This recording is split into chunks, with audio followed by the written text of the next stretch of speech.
Hello, friends. Happy Tuesday. Welcome into an all-new episode of the Pack a Day podcast. I'm your host, Andy Herman. You can follow me on Twitter at Andy Herman NFL. And yes, it is true. The rumors, the whispers, they are accurate. Justis Mosqueda has returned. We have off-season Justis in the building. Justis, it is great to be back chatting with you. How are you doing, my friend? Yeah, I'm doing good. You called me and you were like, do you want to keep doing this in the off-season? I was like, as long as people aren't tuning out, sure, I'll keep doing it. I like hanging out with you. I put the Justo signal up and you responded. It's exactly what I was hoping for.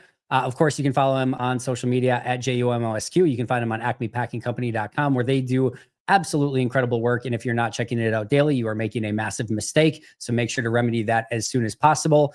Justis, how's your offseason treating you first and foremost? I could have done without like the, Friday news dumps for the coaching staffs and stuff like that.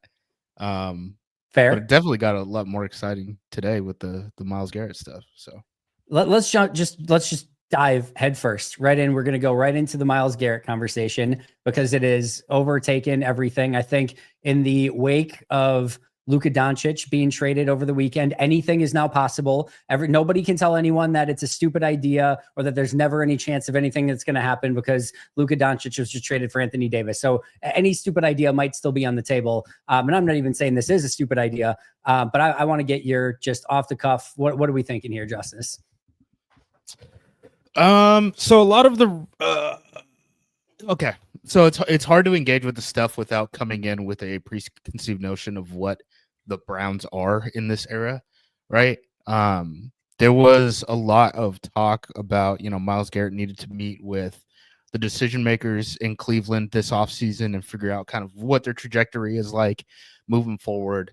It seems like a lot of Browns fans, for whatever reason, had bought into the idea that you can just keep spending money and you can keep restructuring these contracts and just keep pushing the money forward. Yeah. And they point to teams like the Saints that kept the title window open, or the Packers that kept the title window open, but only for a much shorter amount of time than like the Saints did, right?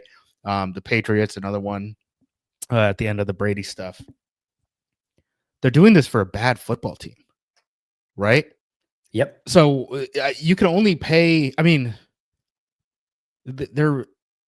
they put this past team's roster on a credit card, right? They're going to have to pay that eventually. And I legitimately, like, if you try to trade the Deshaun Watson contract today, do you have to give up the second overall pick to do it? At least. You might have to. Yeah, I mean, that's how bad that deal is, right? So Myles saying that he wants out isn't really surprising to me. I was kind of surprised when it kind of like died down for a little bit, after he said that he wanted to meet with kind of like the upper management and stuff like that. Weren't there like offensive linemen too on the Browns that were like considering retirement after the season, depending on how this stuff would go? They're in a horrendous cap situation. I mean, the only team that's worse is probably the Saints, the one team that still has a head coaching opening, a vacancy on February 3rd. There's no other team in the league that's close to them.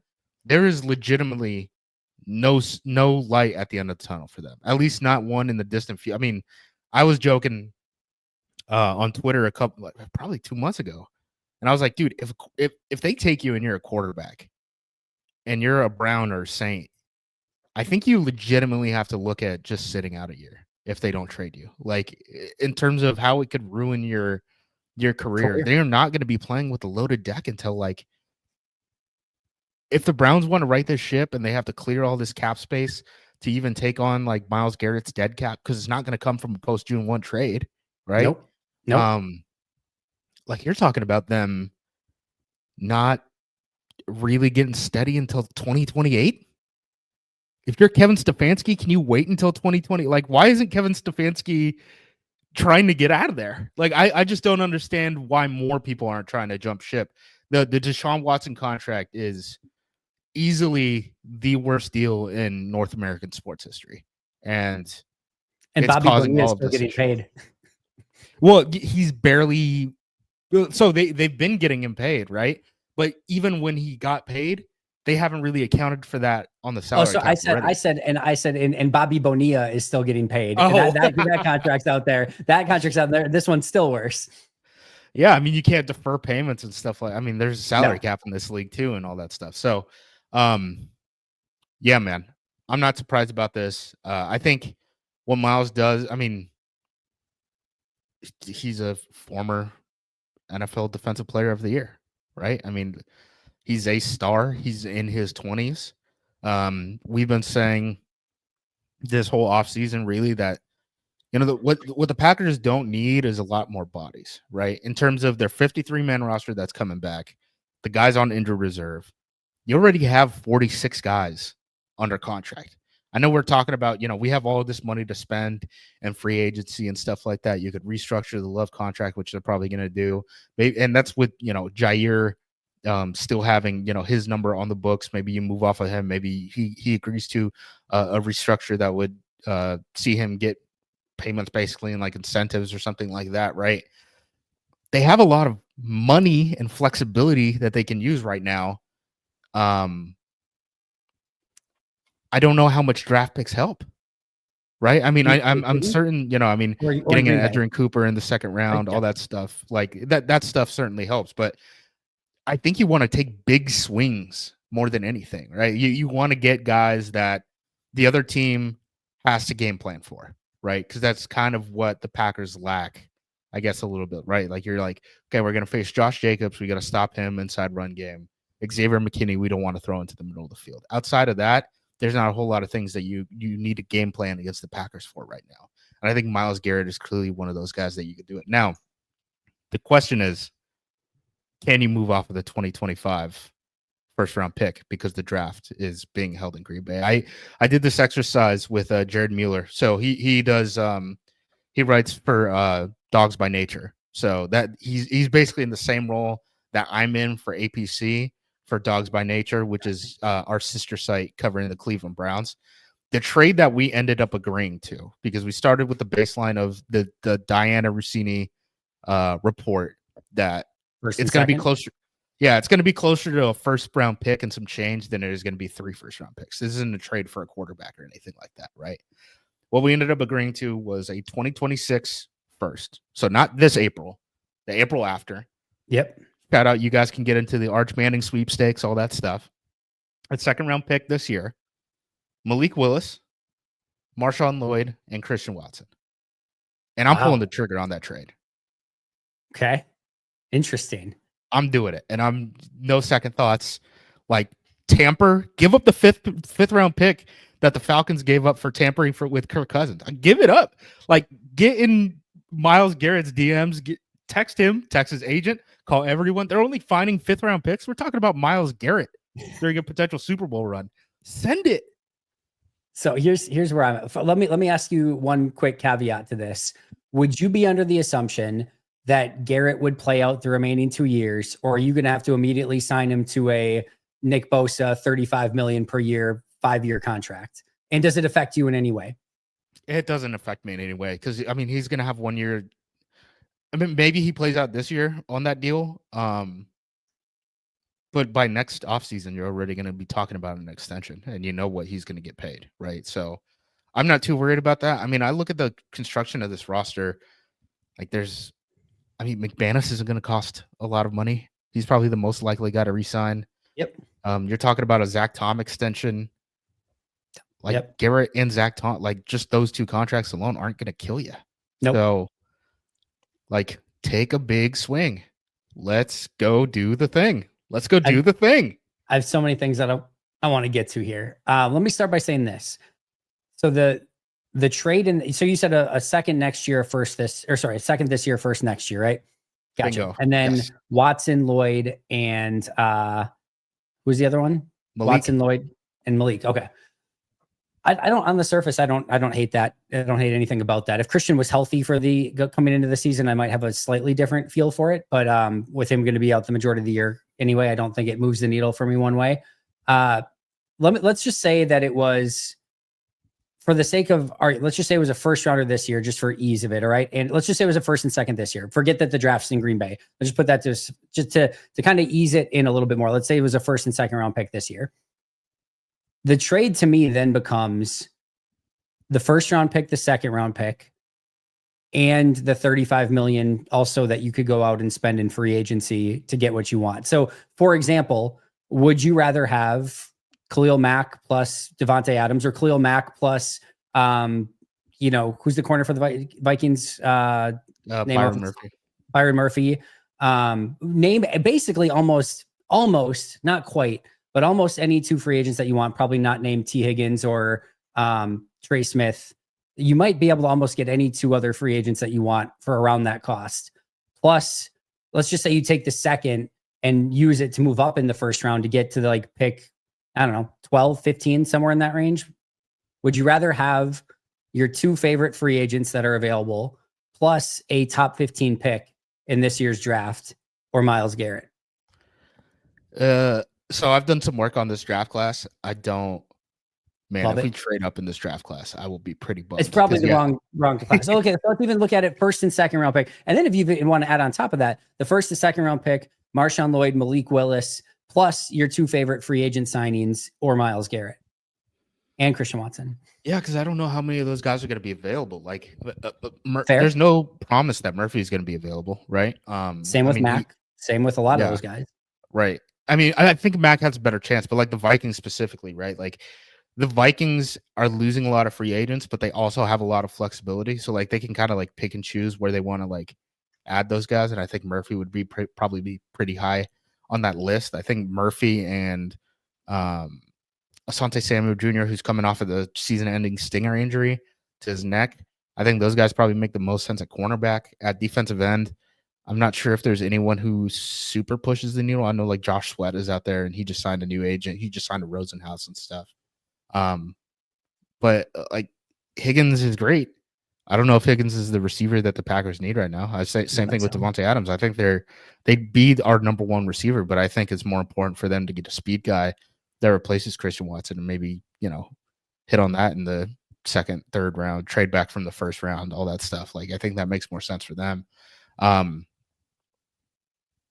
do it, man. I really would. Here's the biggest thing.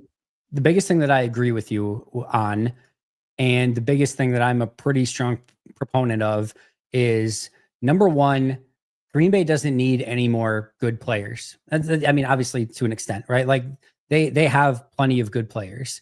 They need stars. They need great players to get them. I need someone wearing a captain patch. That's what I need. I don't need somebody that's not, and I'm not even talking he's probably a Pro Bowler. No, I'm talking about first team All Pro, unquestionable, going to be a top 10 player, top 5 player in the league, somebody that offensive coordinators are staying up late at night, figuring out, okay, how do I deal with this? Not to mention that then you've got Garrett on the first level, Cooper on the second level, McKinney on the third level, which kind of adds a really fun element to your defense as well. I am all in on that. I actually think that Goody's superpower and the front office's superpower is they can find good players damn near anywhere. They can find Emmanuel Wilson off of a undrafted free agent. They can find Keyshawn Nixon on a 1-year vet minimum, 0 signing bonus deal. Devondre Campbell, when they needed a linebacker for that first year when he was an All-Pro, 1 year, $2-3 million deal, whatever it was. The draft, they find good players on day 2 and day 3 of the draft consistently. They can find a kicker in the middle of the season that goes on to only miss 2 field goals or 2 kicks the rest of the year. They can find good players anywhere. Their weakness has been finding elite players other than really Jacobs and McKinney in free agency last year. If you can find a guy like that you can add to this team, to me, that's going to be the difference. And I still trust Goody, even if he didn't have a first and second round pick, even if he lost some of those players that you named, that with another full second, third, fourth, sixth, seventh round pick, some value free agent signings, etc., he'll be able to find good players. Rasul Douglas off a practice squad like he did, he'll find good players. Yeah, it's already going to be hard for guys drafted next season, especially day 3, to make this roster because we have so much experience coming back and stuff like that. We spent all the. I mean, when you spend, what is it? We had 36 draft picks in the last 3 years. When you're spending all those draft picks and actually using them, and then on top of that, adding free agents and waiver wire additions and stuff like that, at some point, draft picks don't become as valuable. And I think, that's part of the conversation that we have right now. They could play a football game tomorrow with the guys that they return from the team, 2024 to 2025. I also like to remind people right now, the Packers tried to trade for DJ Moore, a first-round pick for DJ Moore at the trade deadline in 2022. So this wouldn't be crazy. DJ Moore was about to sign an extension with the Panthers at the time. He ended up going to Chicago and all that stuff. But that's another thing, man. Like, who else is involved in this, right? Like when Julius Peppers was a cap casualty in Chicago and they cut him and then he signed with the Packers, the reaction from a lot of people in, I guess it's not front office because I wasn't talking to like general managers or anything, but a lot of the response from people inside the league was like, I don't know if they would have done that if they knew that he was going to end up in Green Bay, right? Sure. And when you look at who would potentially make a move, I mean, Zadarius Smith's contract is about to come up, right? Maybe Detroit's involved, right? San Francisco, those are fans who are begging for him right now, and they just got Bob Saleh, right, as their defensive coordinator. And these are the teams that the Packers are supposed to be competing with. I don't know how Howie Roseman can get it fixed, under their cap situation right now, but that's the most aggressive general manager in the league running the Eagles, and their team's in the Super Bowl. So like, Roseman plays Madden, man. Roseman plays Madden. He's like, done some franchises in his day. Right. I mean, Goot said, right, like they want to be aggressive. They want to look at how the team can get better and all that stuff. Like, this is he's a former NFL Defensive Player of the Year in his 20s who wants out. And what's the point of building the stable foundation of the Packers where you're competing playoffs year in, year out if you're not going to use it when someone's begging to, be added to a contender, man? Like, it just go do the thing. It makes so much sense. This team struggled for pass rushers. This defensive scheme is something that we've been talking about since September or since the summer, where we're like, you kind of got to go after pass rushers at all costs. And that's what the San Francisco 49ers tried to do, right? And it works when it works. And then, when they're running out of bodies, they want to be aggressive again. And that's probably why they're going to be in these conversations for Myles Garrett. So are you just going to let him do that? Or are you going to, take your swing? Well, let's talk about this from a Browns standpoint. And then I want to look at it one other way. From a Browns standpoint, you have, like you said, the nightmare salary cap situation. Myles Garrett is turning 30. You have 2 years left on his deal. It is very clear and evident that in even the best case scenario where Garrett rescinds his trade request, he is not going to sign any sort of extension with you. I suppose you could do franchise tag, which would get him there for 4 years. But that's probably, even if you're in the salary cap hell that you're in right now, using 1 year franchise tags without being able to do any sort of maneuvering with it, not going to be ideal. So that's what I was going to say. I was like, it's going to be so hard to even give him money because you have to restructure everything because you paid all this money for I don't know how many games they won, 3, 4, something like that. Yeah, you kicked it down the line. Like, but this was bad. This was a bad. Like, everyone in Cleveland should be fired today. Every single person. So, but this is even more of a fireable offense if you look at it in the fact that you have Myles Garrett for 2 years.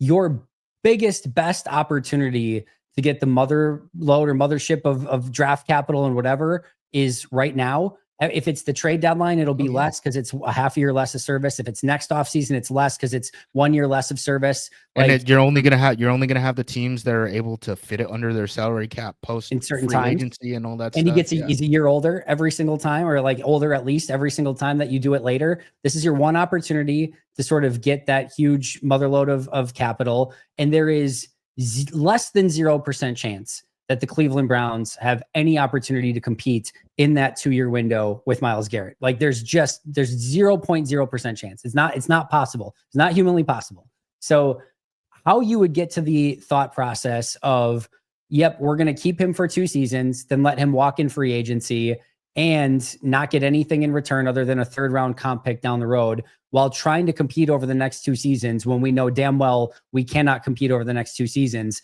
How you would get to the state of like, yeah, we're just going to keep them would be maybe even more of a fireable offense, quite frankly, than some of the crap that they've done already. Plus, again, I mean, the Chicago, they weren't in the exact same position because it wasn't the salary cap hell or anything like that. Like they needed to get off of the JPEP contract and stuff like that. But who's to say like Myles Garrett doesn't walk and then he's a Pittsburgh Steeler or he's a Baltimore Raven or he's, all that stuff. So at least if you trade with the Packers, you can promise, at most we're going to see you once every 4 years. Right. So Yeah. that's True story. something. So here's the checkpoints that we would need to get through to get to this point. And let me know if you disagree at any point. Checkpoint number 1 is that the Browns would have to come to the conclusion that they are willing to trade Myles Garrett. As of right now, for Andrew Berry and friends, it seems like they are not in that mindset. I think that's probably the easiest piece of this to potentially change. I don't know if this is the exact opposite of Luka Doncic, where instead of just calling one team and saying, here, we're going to give him to you for pennies on the dollar, if they're saying, no, he's not available, definitely don't everyone all at once make us your best possible offers and we're going to play hard to get. Maybe they're actually being semi-smart here, but that would be the first checkpoint that needs to get cleared, is that they're actually open to trading him. Second checkpoint. Oh, go ahead. Did you have something on number 1? No, I agree with you. I just don't think that they want to believe that it's over, and it's been over for 2 years, and it's just hard to watch. It's hard to watch the Browns. Bad franchises usually stay bad. We love to think of like in these idealistic. It's one of the things that I have to like remind myself of the most is we love to live in this world where we look at something and be like, oh, clearly they will do what's in the best interest of the franchise. And more often than not, own personal agendas and ownerships get far in the way of those idealistic views of what you probably should do as a franchise. And this could be one of those things, whether it's they would just want Myles Garrett to stay a Cleveland Brown, or whether it's ownership getting involved, or whether it's the GM just being like, if I trade this guy away and we go nuclear, by the time this team gets good again, I'm not even going to be in the position anyway. So what are we doing here? I don't know what it is, right. But number one, that's the hard thing to sell to Barry and Stefanski and all those guys, right? We're starting a tear down now. Yeah, I'm fired.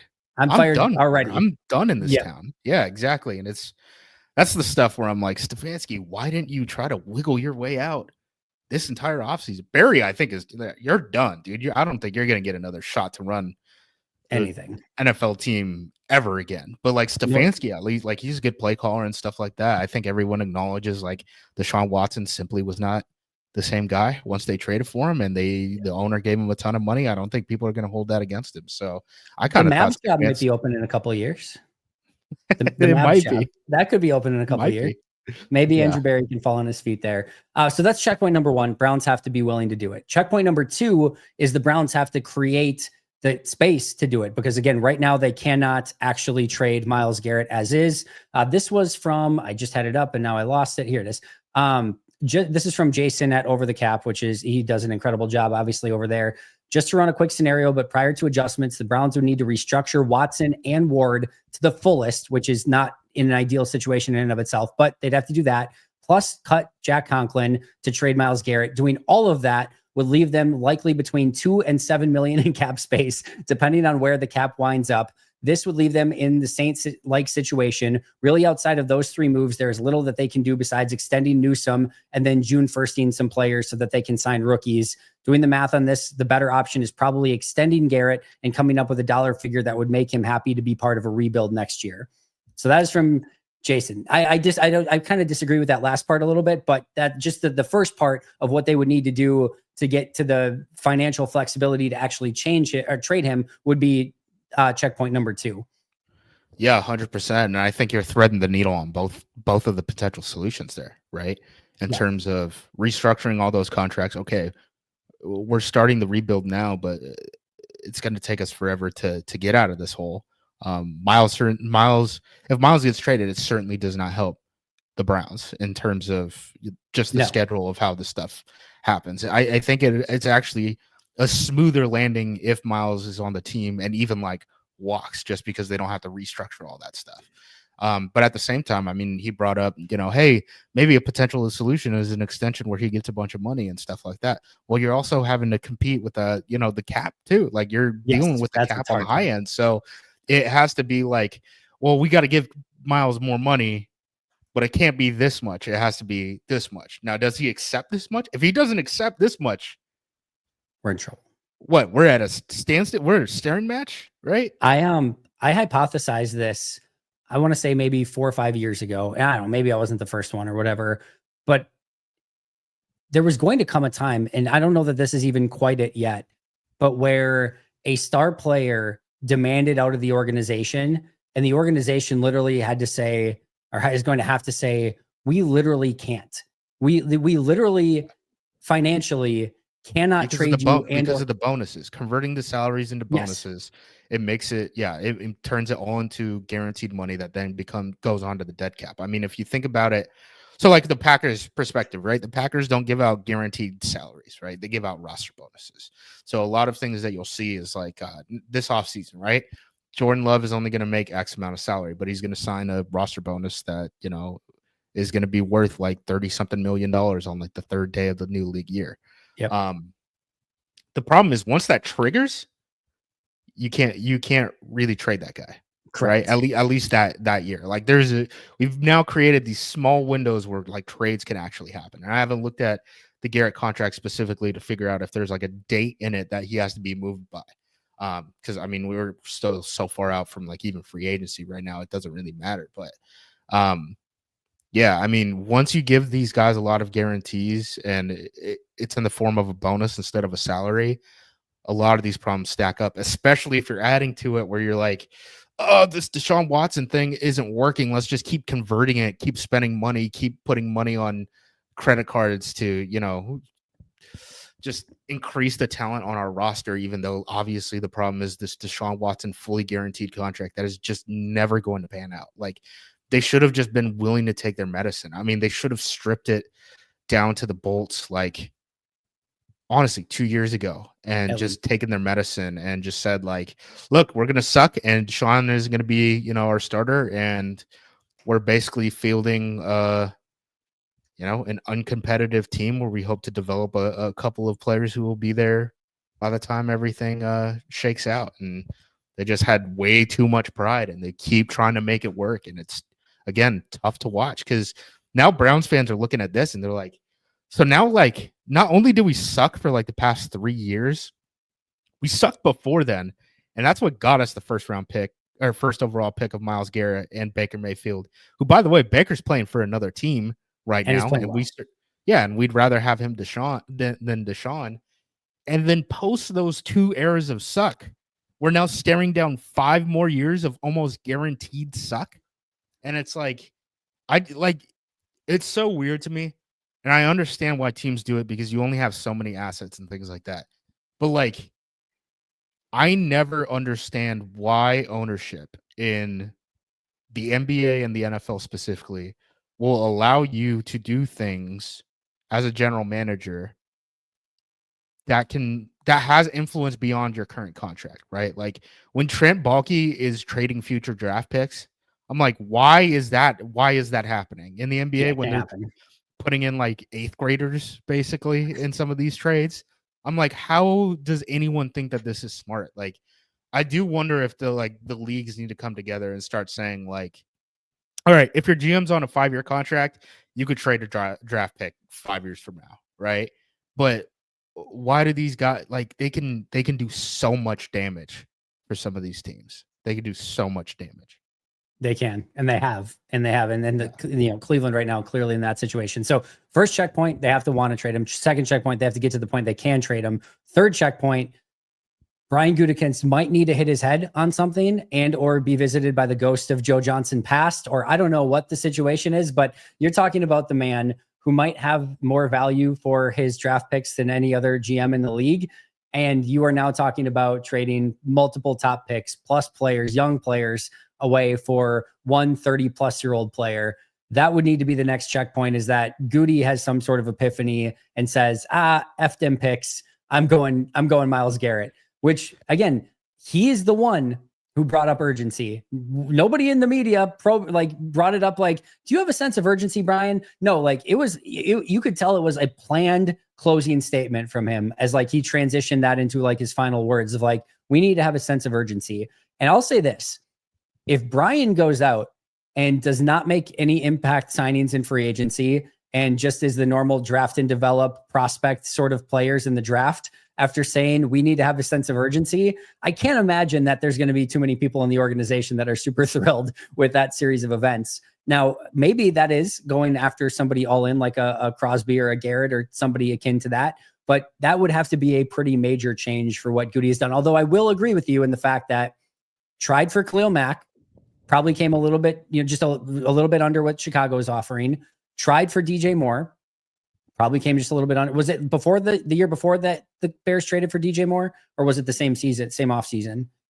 It doesn't matter. DJ Moore was after the Panthers were like, we're not open for shot. Remember, I think that was part of like they were bad that year, and they also had like Brian Burns that like would have gotten them like 2 first-round picks from the Rams. They turned that down, and then they traded him for like a second the next year, and everyone pointed and laughed and were like, "You idiots!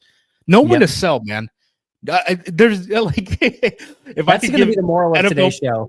Know when to sell. Know when to sell. Know when to sell. These opportunities aren't going to always come up. Like, and the Packers are in a position again, like. The Packers have had their hands tied for the past at least 2 off seasons. I mean, maybe more than that. I would argue probably 3. Like even the Devontae, like I know they traded away Devontae. They couldn't have kept Devontae. Like there's like they would have had to serious changes. Like they would have had to like maybe like June 1st, like Bakhtiari or something like that instead of rolled it over for another year and stuff like that. But I'm sure Goot now, especially with having a steady roster and being able to do things like if you part with Malik Willis, you can add a veteran quarterback. That's not something that you could have said for the past 3 off seasons in Green Bay, right? That you can like even have the money to buy a free agency backup quarterback. So I'm sure he's probably looked at some of these things and been like, oh man, if I wish I would have just had a little bit of cap space or draft assets that I could have used or something like that. I could have been a little bit more aggressive in those spots. Well, now, I mean, it for real is an open book for the Packers. We had talked about this at least at APC. Really beginning like really since Rodgers left, it was always 2025 is kind of when the actual window opens up because that's just how the cap scheduling pans out, right? So we're in it. We're in the window. Let's jump through the window head first. Let's do it. Let's go do it. I want Myles Garrett. All right. That's the third one. Last one. Last but not least, there's only one left. Have to have the Browns be willing to do it. Have to have the Browns find a way financially to do it. Goody has to fall in his head and have a complete change of philosophy. And then number 4 is that even if you get to that point, let's say Green Bay's offering, we'll just again for ease of use, the 1st and 2nd round pick this year. One of those teams like the 49ers or the Dolphins or whomever that's ahead of Green Bay, that's picking ahead of pick 23, has to be basically offering your Green Bay would have to, even if it's equal, even if it's apples to apples, they're going to go with the team that has the higher draft pick than what Green Bay has, or the better draft pick, I should say, than what Green Bay has. So they're going to have to still beat out the teams obviously in front of them. And maybe to your point, maybe there's not as many suitors as maybe one would think. But those to me would be the 4. And the last one again is that even if Goody gets to the point is like, I'm going to offer 2 first-round picks, some other team that's picking ahead of them can also say, I'm going to offer 2 first-round picks. All right. So teams that would be in contention, I think, in terms of thinking about the Packers as a contender. First of all, I don't want to make this too easy, but I'm just like AFC. A lot of these trades happen cross conference, right? Yep. So I'm just going to assume it's going to be in the NFC right now. And if, the suitor pops up, that's fine. Lions, Eagles. Right. I mean, see, man, this becomes the big thing where it's like, what is a contender, right? Even the Niners are going to strip down things a whole lot, right? Like they're gonna lose some of those skill players, and maybe a Trent Williams or something like that eventually, because they're cap crunch. The Lions are facing a cap crunch. They're having to pay a lot of those guys now.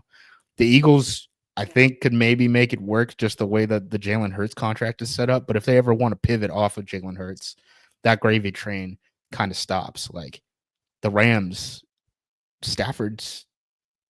Yeah, who knows what's going to happen with Stafford? Yeah.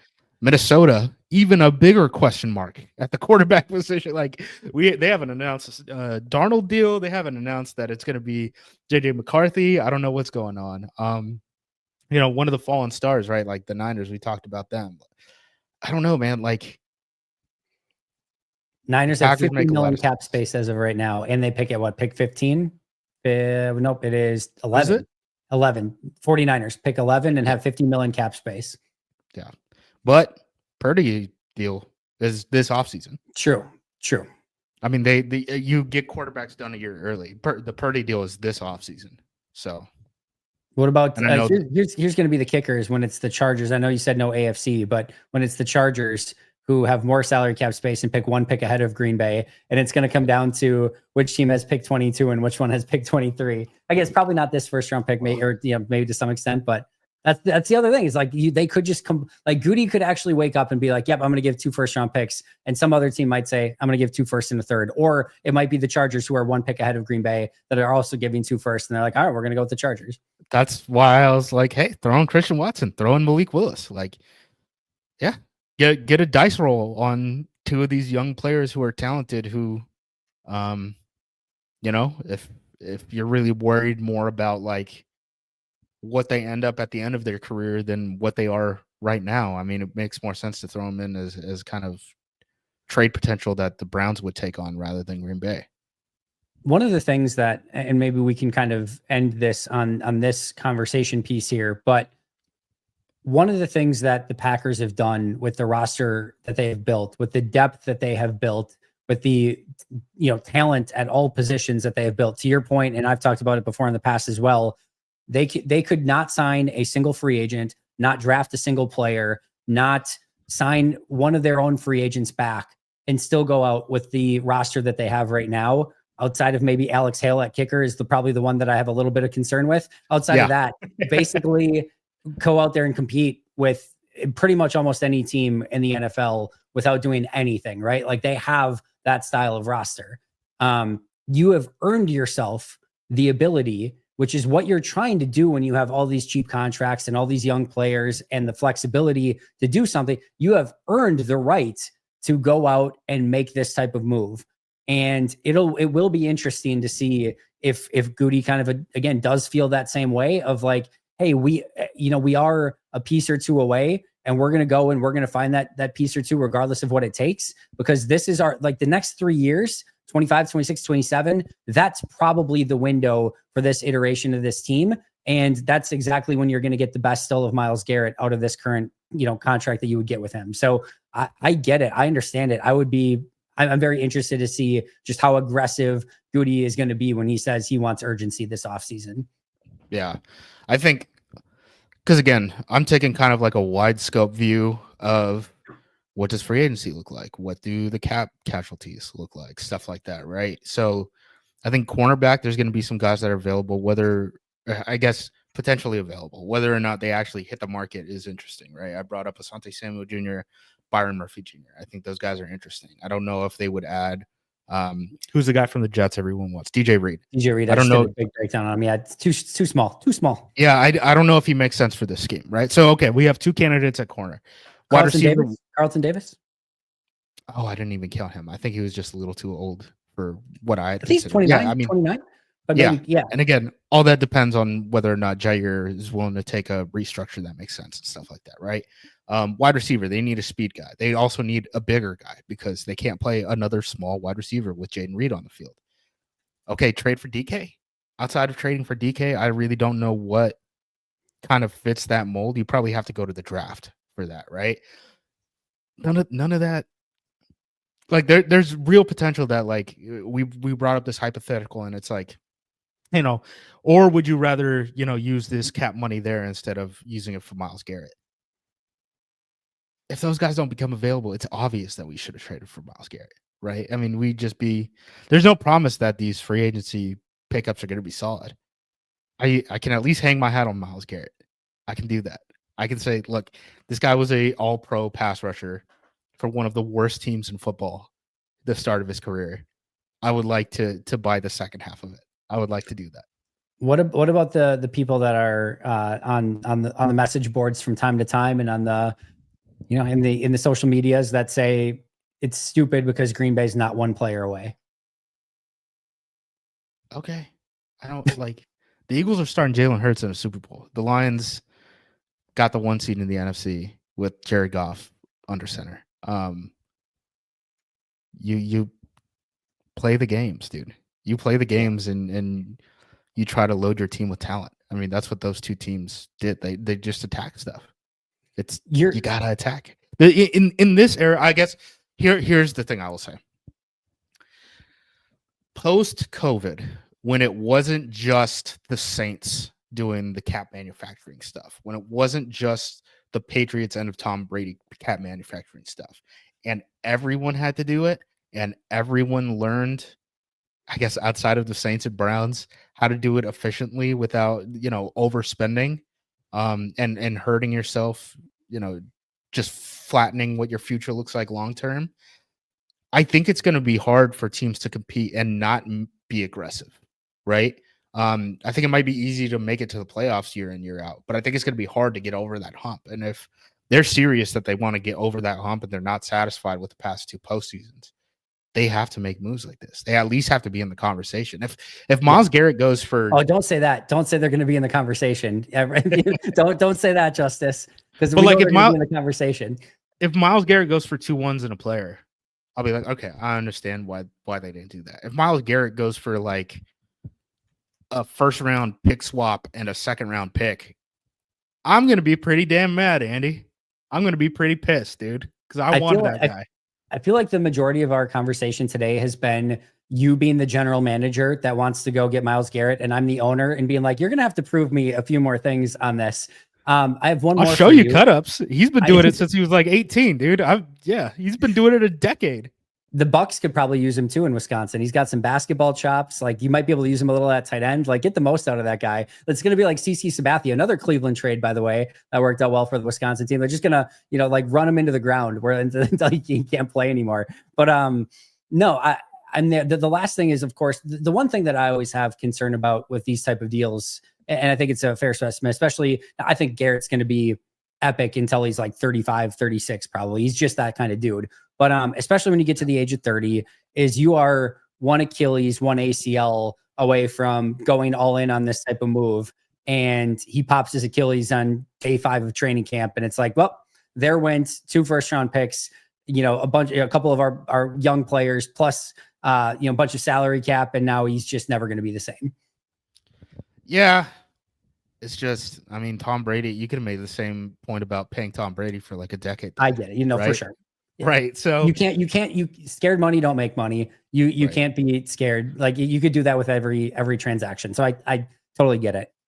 Also, I don't know how homoerotic we want to get into this, but like, I've seen that dude with his shirt off. I think he takes care of his body pretty well. Like, when all the former Packers tell the stories about Julius Peppers getting into practice in Green Bay, and they're like, yo, dude, I've never seen a human do something like that, especially one that size. And that was him at the tail end of his career, right? I think Myles will probably age well. It would be my guess. I would think so too. Did you look at Khalil Mack at all yet? Have you taken a look into him at all? Yeah, for sure. Yeah, I mean, he's a guy who's interesting to me. I do wonder, like, at this point in his career, like, if he's just kind of like a designated pass rusher, and that's not a problem. I just don't know, like, how much money you're going to spend on that, right? And how much the Packers would be willing to spend, and how much Khalil Mack would be willing to accept. I don't know if he's like floated out like potential retirement and stuff like that, but that's maybe something that, I mean, he's made plenty of money, right? Yeah. That's not the issue. Who is obviously I know that Myles Garrett is topping your list right now, but who are some names that, as Green Bay does get into, let's say they don't make a Myles Garrett trade, as we just get into pure unadulterated free agency, who are some of the names that your fingers are crossed for that, like, maybe Green Bay will take a look at and or sign? So I brought up the 2 corners already. I brought up Asante Samuel Jr. and Byron Murphy Jr. Yep. I think Trey Smith would be interesting. I think he can reshuffle the offensive line a little bit. I think he's actually kind of like maybe the most realistic one for them. I know Packers fans don't want to hear like, oh, we had all this cap space, we added a guard. Like, that doesn't really excite people. But I think you can reshuffle stuff. I kind of think Elton is going to play center anyway. Would you all right, sorry, pause here again. Would you rather have Trey Smith at, I don't know, a massive butt ton of money, what, like 20 mil, 22 mil per year, something in that range, maybe, and put Elton at center? Or would you rather go get Drew Dahlman from Atlanta for like 12, 13 mil a year? No, Dahlman, you're out. Dahlman is he's just like fine to me. He kind of reminds me, he's like a working man's JC Treader, I guess I would say.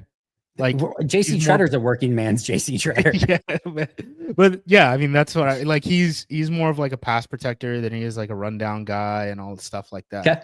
I'm not surprised that his PFF numbers and stuff are really good. I believe it as a pass protector. There's people in Atlanta who don't necessarily think that he's even the best center on the team for whatever that's worth. I know he started a lot of games and stuff, but like you either like him or you don't, kind of guy. Center's a weird position. Center's one of the more weird ones Yeah. where you get evaluations all over the board where the Packers are trying to tell everyone that Josh Myers is playing the best football of his career. And like, you look at Cushenberry, and there's even that I've heard like a variety of different things where Cushenberry went from Denver to Tennessee this offseason, and PFF's numbers hated him. But I heard people talk in Tennessee. I haven't had the chance to watch it, but people talk in Tennessee of like how once he went out, it was like this huge downgrade and everything. Like center's just like, it's like an unbelievable Rorschach test. I feel like it's one of the more weird ones in the NFL. Yeah, it has to do with a lot of chemistry and checks at the line of scrimmage, making sure you're getting in the right plays and stuff like that. I mean, that's a whole part of execution that Big you time. don't really get privy to unless you're part of the offensive unit. I will say, like, the other big swing, I'm assuming Max Crosby is not going to be available. Max Crosby, you could play for my football team too. DK Metcalf is one that I think is really interesting. He's just like the exact type of wide receiver that the Packers need.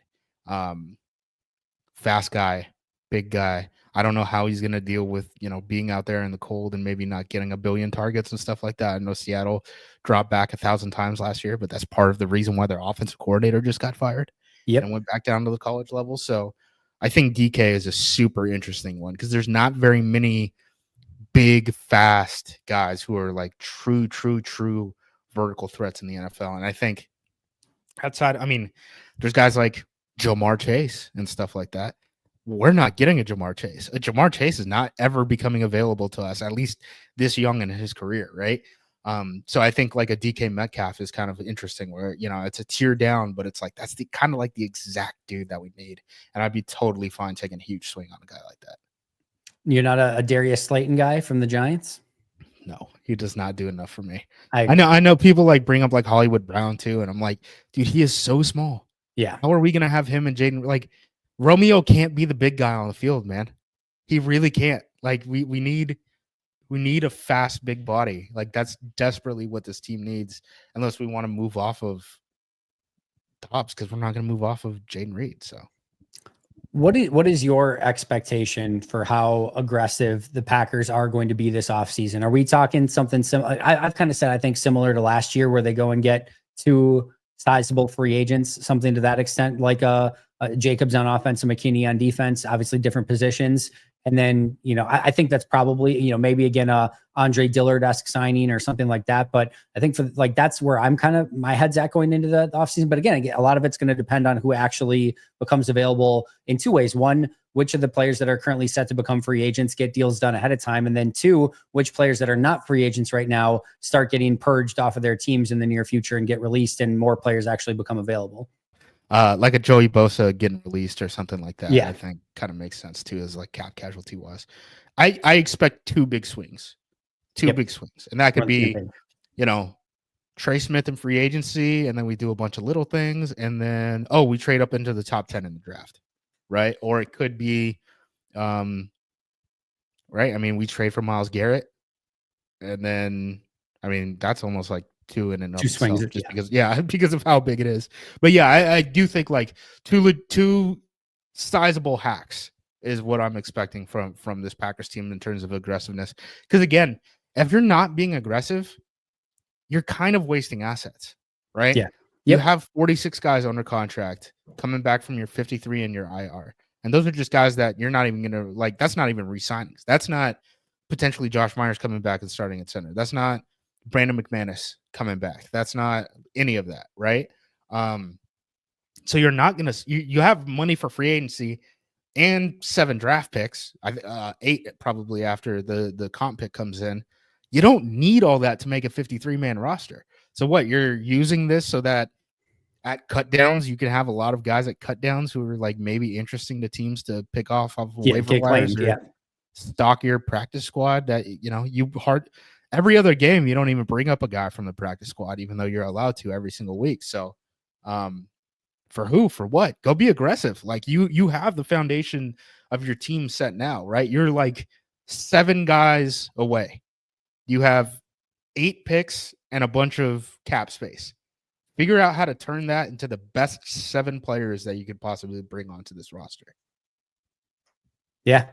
We're in total lockstep. I think 2 big guys. I think that's exactly what they should be looking at, plus draft. And hopefully, man, they are due for a big time impact first round pick. They are overdue for a big time impact first round pick. So hopefully this is the year. But I'm with you. I don't have a disagreement with anything that you've said. I still think that the Garrett thing is on the extremely unlikely side. But man, if it somehow comes to fruition, I will be very much celebrating it and be right there, being like freaking out that Myles Garrett's a Green Bay Packer. And it would sort of go with Charles Woodson and the Reggie White before that, of getting this big time elite Hall of Fame level player to get with your young quarterback. It's sort of written in the stars sometimes. So maybe this is the one. Maybe it's Mac. Maybe it's Crosby. Maybe it's probably Darius Slayton. Like, I don't know, but we'll wait and see. But we kind of thought the same thing with McKinney last year, True. right? Very true. McKinney's he's not going to be available, man. They're going to use the franchise tag on him because they're letting Saquon walk. Oh, they didn't use the franchise tag on either of them. He's hitting free agency.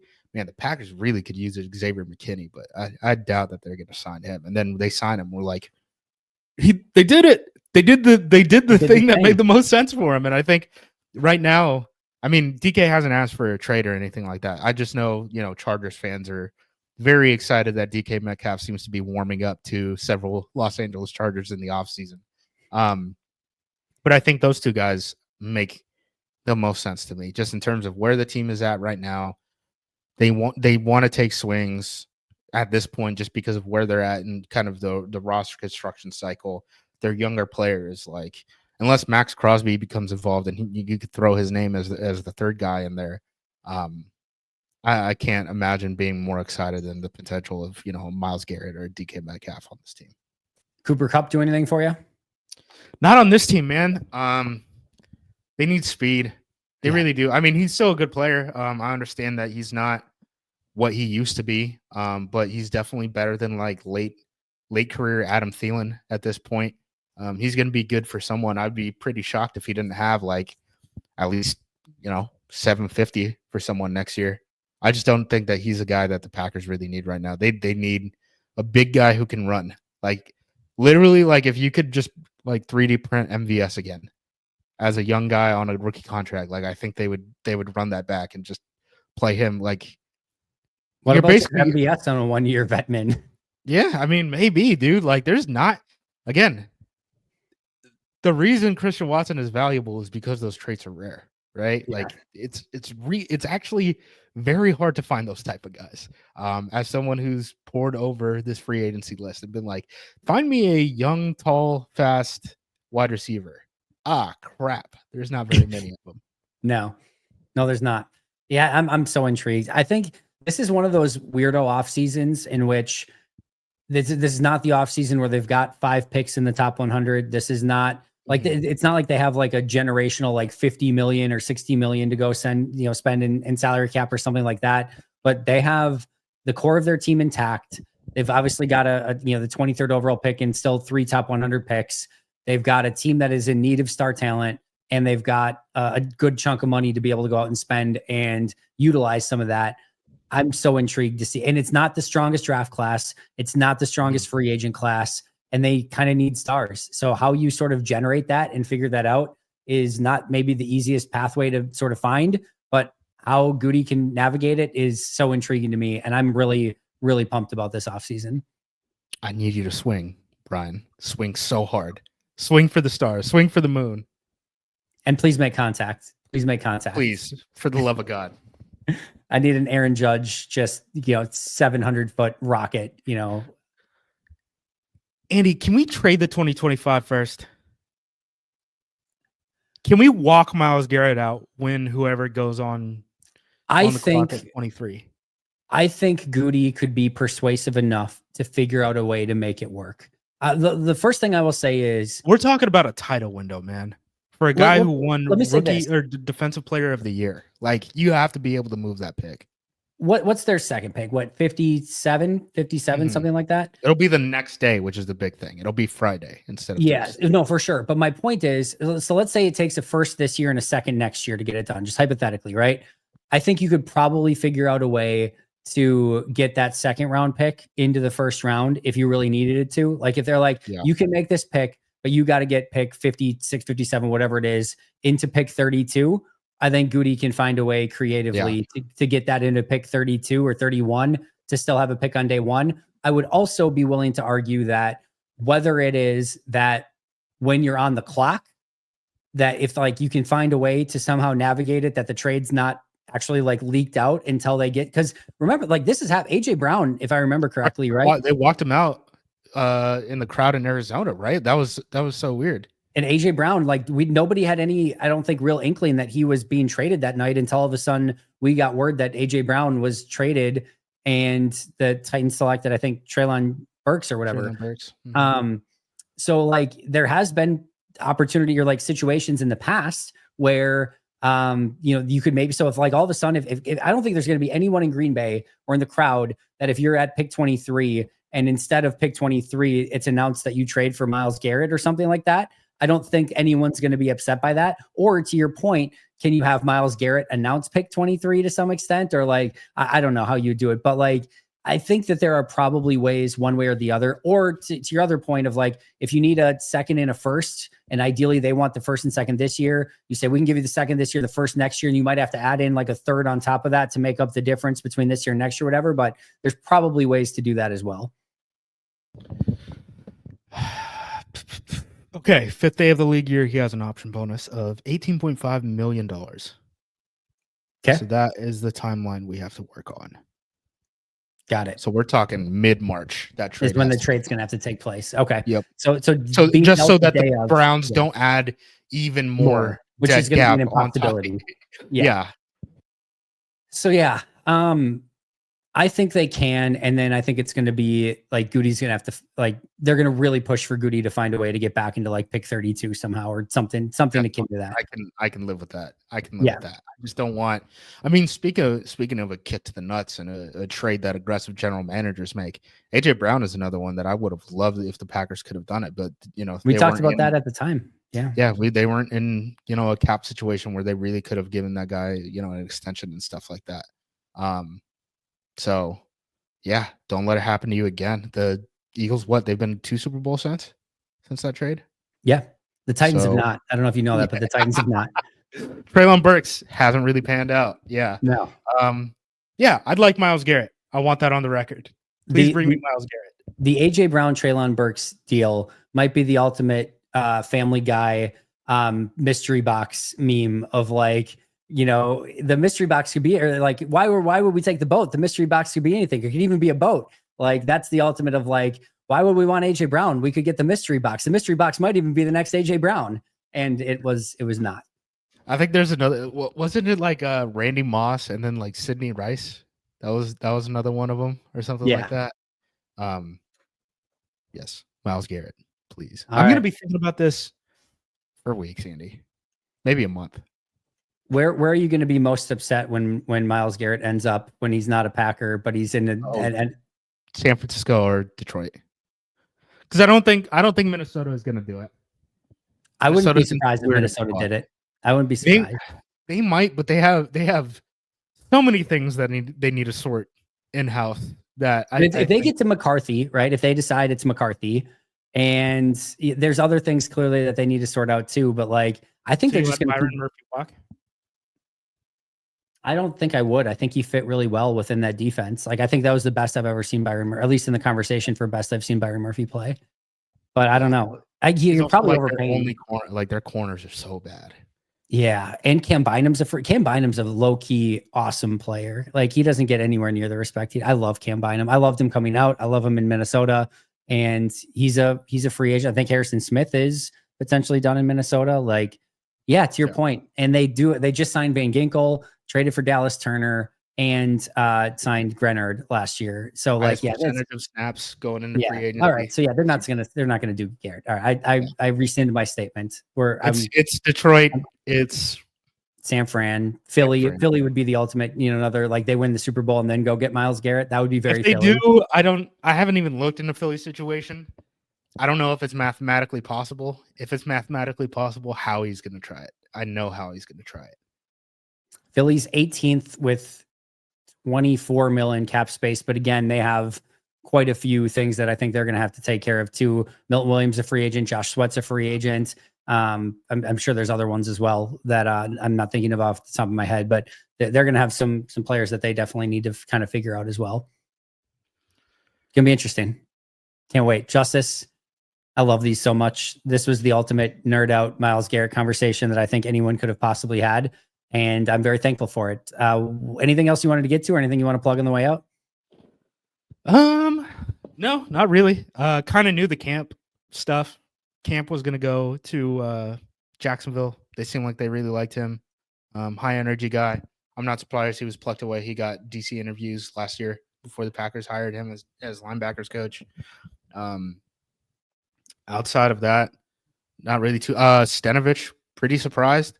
I was told on separate occasions he was the front runner for the Seahawks gig and the Texans gig at different points. He must be not good in interviews, is my only takeaway from those situations. He's an interesting guy in the press conferences, and I don't know if that, if that's translatable at all to the interviews in person or whatever, but like, He's very dry. You can't get a read on him sometimes, of like, he almost comes across as mad, even when you can very much tell that he's not. Like, it's a very interesting conversation. And then he'll kind of like pause and think of it, and it almost gives like a aura of like, did you need to think that hard about that one? That seemed like a fairly easy question. And I'm sure he's just kind of thinking about what he's going to say, making sure he's not, putting something out there that doesn't need to be out there or whatever. But like, he's an interesting, press conference guy, and maybe that just doesn't translate. I don't know, but yeah, it's an interesting dynamic. Yeah, those were weird. We got a couple of polls running on APC right now about all this Myles Garrett stuff. On would you accept the trade offer that I made Jared, that I talked about earlier, that included like Malik Willis and stuff like that? How much would you be willing to give up for Myles Garrett? Do you even want the guy? Some people don't even want him. I can't believe it. Bring him to me. This is, I don't know if you've seen this. I'm going to see if I can share it here really quick, because it's absolutely fantastic. I think it's probably only funny to me, but anyway, it's the Adam Stenovich picture right here on the Texans, and he looks exactly like he looks like today, but like he was a practice squad guy for the Texans at that time. Oh, this is why I'm sharing this. Oh, it won't let me just bring it up here. I don't know, but anyway, it's the funniest thing in the world to me, because he literally looks the exact same as he does today, but he's, I don't know. It's just really, really funny to me, but I digress. Go check out Acme Packing Company. It's the best. I appreciate you a ton, Justis. Go follow him at JUMOSQ. You can find me at Andy Herman NFL. You can find the podcast at Pack a Day Podcast. That's going to do it for Justis and I today. Go get Myles Garrett. But until next time, and as always, go Pack Go.